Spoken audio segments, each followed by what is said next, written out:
मैया रउआ भरोसे आज हम बहुत बड़ा कदम उठैनी है। आज ही हम तहरा के कार्तिक जी के दूसर पत्नी होके के दर्जा दिला दे। हम हमार साथ दी है मैया। कार्तिक जी और हमार परिवार के साथ दी है। हमरा यकीन है कि राउर होते हुए न कभी कोई झूठ पनपी और ना ही केकरो साथे अन्याय होखी।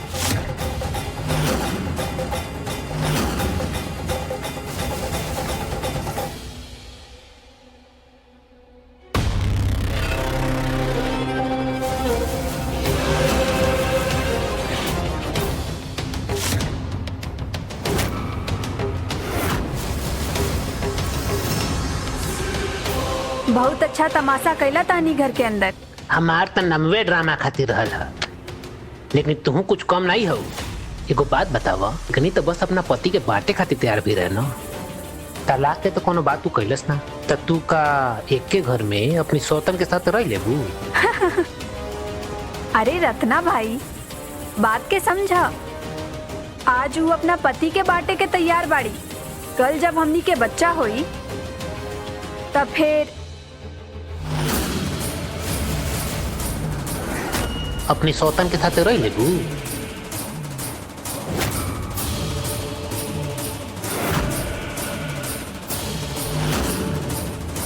अभी नहीं की, लेकिन कबो ता होके तब वैष्णवी के क्राच के पूरी तरह हमरा के सौंपे की पड़ी।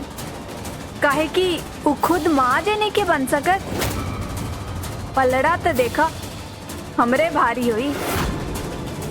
घर के वारिस देवे वाला ही घर के बहू कहलाई नू।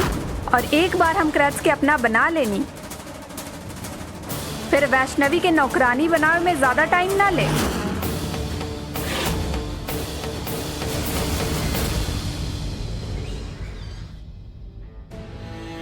ये सब बांध दी भैया। भैया एक सिंदूर के डिबिया दे दी।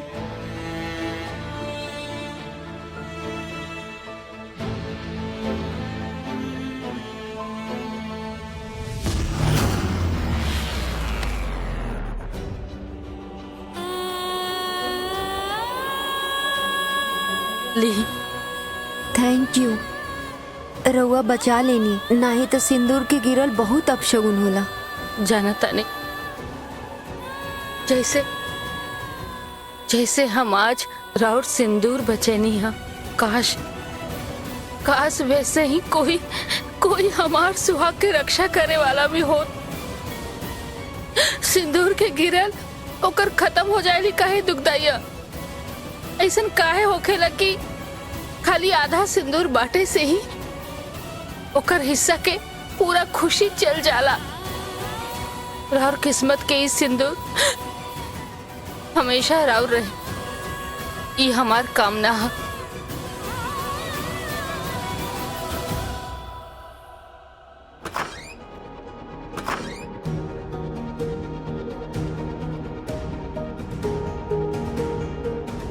इस शादी के जोड़ा बा, पहन के तैयार हो जा और नीचे आई जा। दादी, रउआ हमरा से गुस्सा बानी का? तोरा से गुस्सा होके हम का कर ले, जब हमार किस्मत हमसे गुस्सा बा।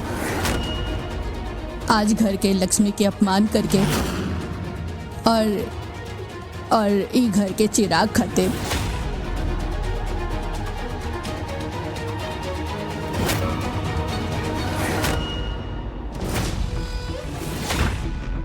हाँ, आज हमार खुशी के कोनो लिमिट ही नहीं खे। फाइनली हमार क्रैच से शादी होके वाला बा। अब रउआ के टीना के मांग में सिंदूर भर के साथ में साथ हेरा लेवे के पड़ी। टीना के गला में मंगलसूत्र डाल के ओकर अपन पत्नी स्वीकार करे के पड़ी। 1 मिनट कार्तिक जी, हम तो अपन तोहफा देवल भिला गए नहीं। पत्नी स्वीकार करे के पड़ी के कार्तिक जी के दूसर पत्नी होके के दर्जा दिला दे।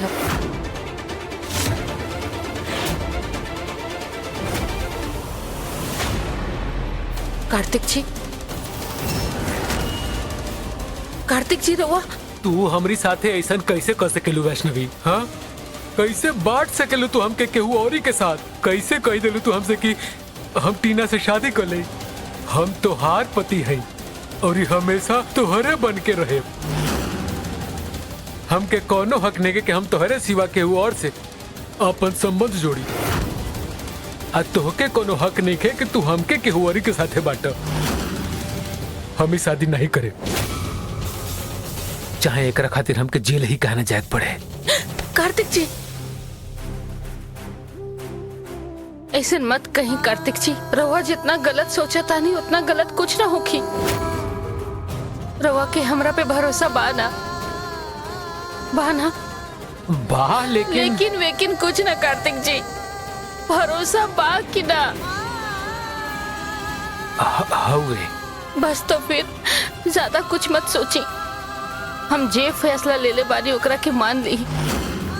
कार्तिक जी, हमार प्यार, हमार साथ इन सब चीज से बहुत ऊपर है। जब हमने की आत्मा एक दूसरा से जुड़ल बा त टीना होखे या कोई और, हमार रिश्ता में कोनो आज ना ही कार्तिक जी। आज जे हमने करत आने ओकरे में सभी के भलाई बा। हमके केहू से कुछ लेवे देवे। रउआ के हमार कसम कार्तिक जी।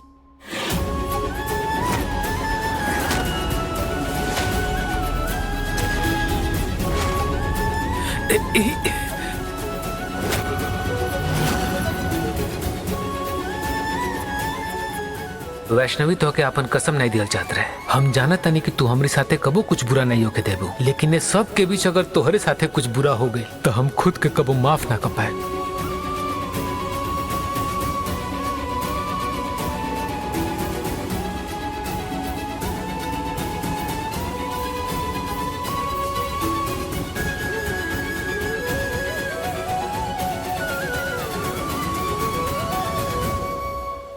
अब रउआ के टीना के मांग में सिंदूर भर के साथ में साथ हेरा लेवे के पड़ी।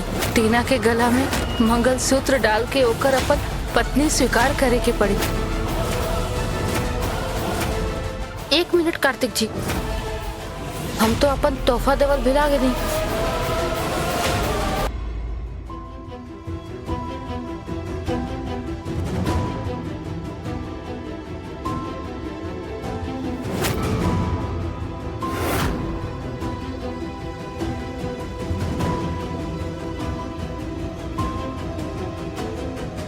और वैष्णवी ई लोग के हा और यहाँ का करे आइल बा? ई यहाँ के सरपंच हा। यहाँ आइल बा तारा साथ जौन कुछ भी होई ओकर साक्षी बने। कोनो खास आयोजन बका वैष्णवी जे हमने के इतना जल्दीबाजी में बुला ले लू? जी सरपंच महोदय, आज हम एगो फैसला लेनी है। बस ओकरे पे अमल करे से पहले महिला पंचायत के सहमति और राय लेवे के चाहत रहनी। कैसन फैसला? टीना के शादी कार्तिक जी के साथ करावे के फैसला।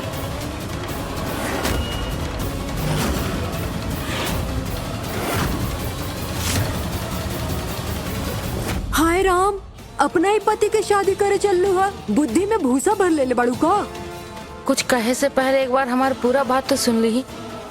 दरअसल बात ई बा कि हम प्रेग्नेंट बानी। के बा एकर बाप?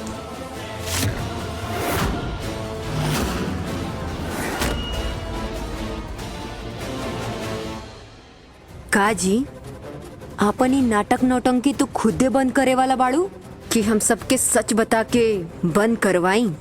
नाटक नाटक हम करता नहीं कि रउआ करण भैया से प्यार करे के नाटक, उनकर चिंता करे के नाटक, उनकर साथ देवे के नाटक। पगला गइल बड़ू का? हैं? करण हमार आपन बिटुआ ह। हम ओके प्यार करे के नाटक करें? नाटक तो हम कार्तिक के साथ वही धोखा में आज तक करण भैया भी रहलन। हमरा तरस आवेला उनका पर। उनका के पुलिस का ले गई, रउआ तक खुल के वैष्णवी के साइड लेवे लगनी। कल से देखा तानी हम सगे बेटा के छोड़ के सौतेली बहू के साथ देता नहीं रहुआ।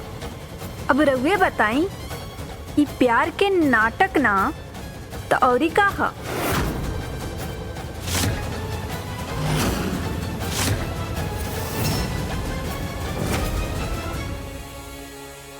फैसला तू सही कहलू बिटिया।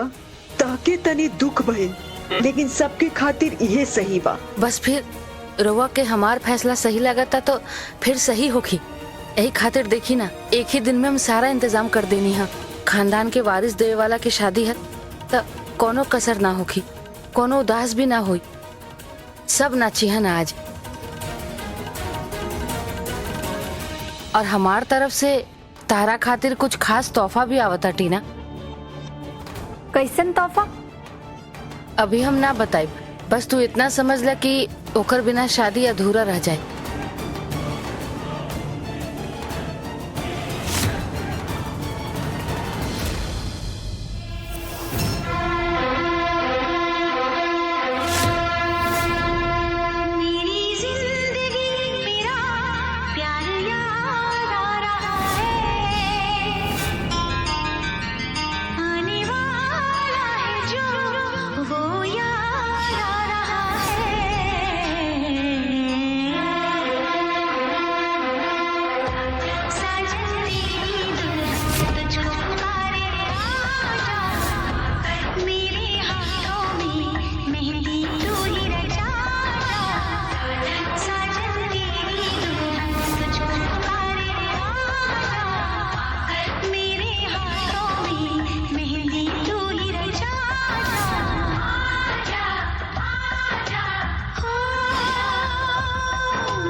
पता न कवना मिट्टी के बनल बाड़ी लड़की, अपना ही पति के शादी में नाचा तारी।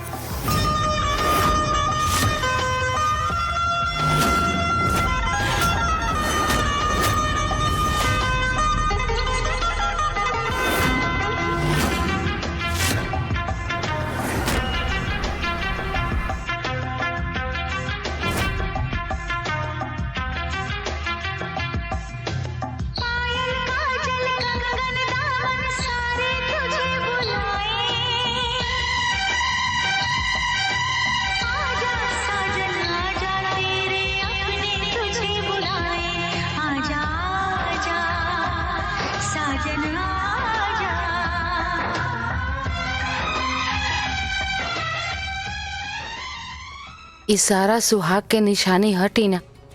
अभी तक तो तू एकरा के देखले होबू, बाकी एकर मतलब आज हम तरह के समझाए।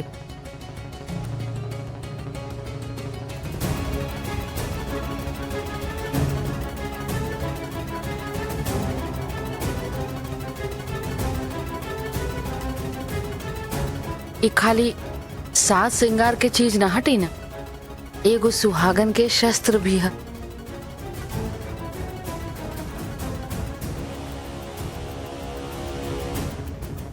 एकरा से खाली सुंदरता ही ना बढ़ेला टीना, हर दिन हमार जीवन साथी के मजबूत होखत रिश्ता और प्रेम के याद भी दिलावेला।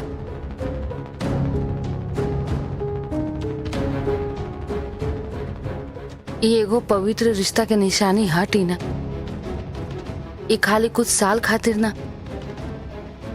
जन्म जन्म खातिर मिलेला।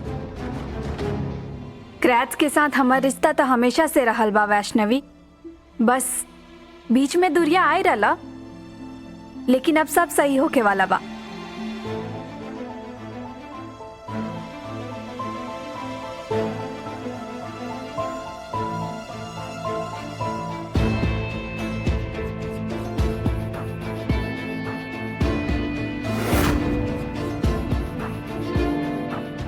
मैया ये दीदी का करे तारी, अपना संसार में खुद ही आग लगाओ तारी।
कार्तिक जी,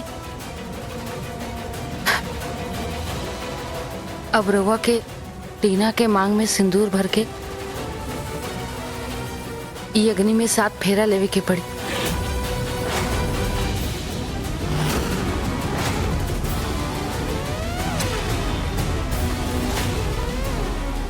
और टीना के गला में मंगल सूत्र डाल के ओकर अपन पत्नी स्वीकार करे की पड़ी।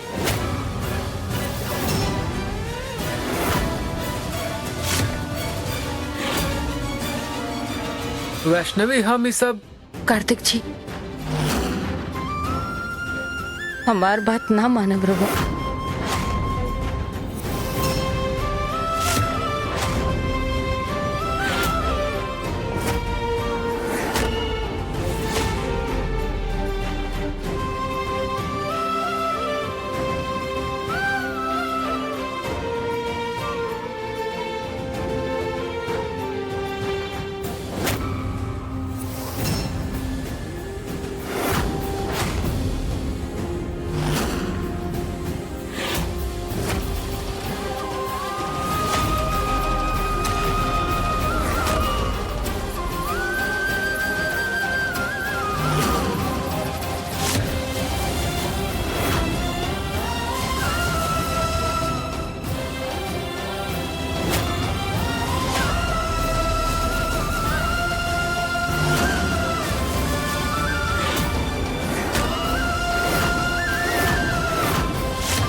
एक मिनट कार्तिक जी,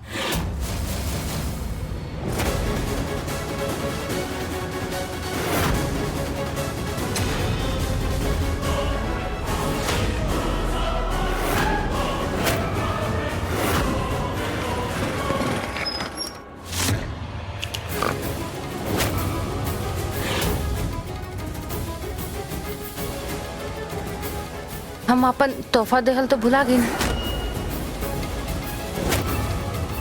अभी लावतानी।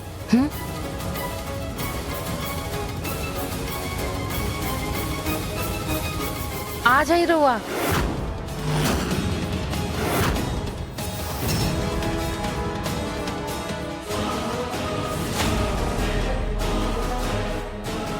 धन्यवाद।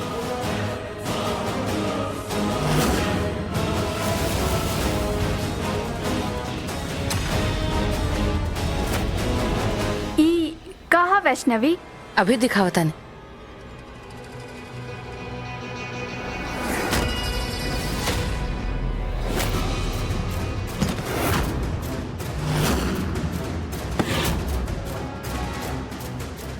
वैष्णवी सब कहा? उहे हमार तोहफा। हम कहले रही ना, शादी से पहले हम तहार कुछ अच्छा पल दिखावे के चाहता नहीं।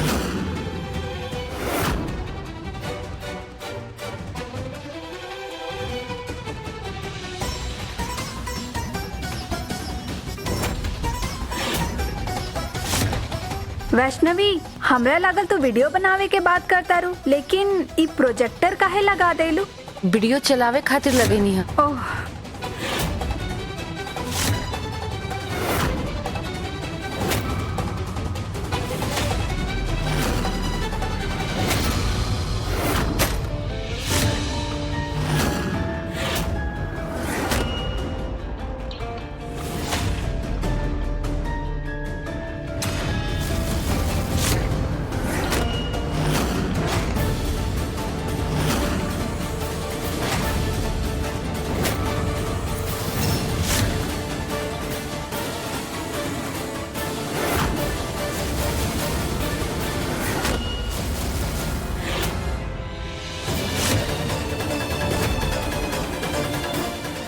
ई पपीता बानू प्लेट में ई कब के बाटिनिया?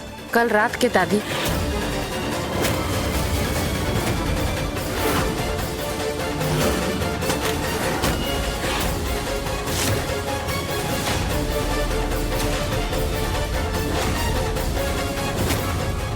सोचनी क्रैच के बच्चा के माँ बनने वाला बानी। ई सुन के उ वैष्णवी के घर से बाहर निकाल दी। क्रैच के मन में हमरा खातिर सॉफ्ट कॉर्नर आ जाई, लेकिन ना, जेकरा के देखा उहे वैष्णवी के नाम के माला जपता।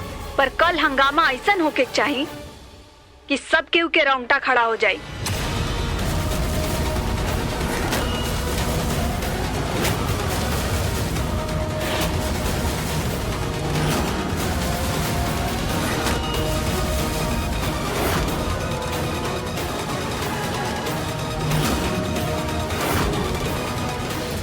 जे वारिस दी उहे असली पत्नी बनी। लेकिन तू कहाँ माँ बनने वाला बाड़ू? जब उनके पता चलिए कि तू झूठ बोलले बाड़ू त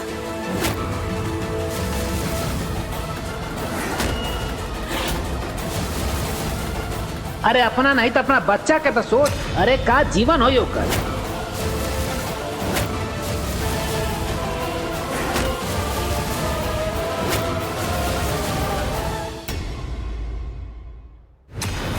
हमार मानी अब एकरा के घर में रखल सही बात नहीं खे। चल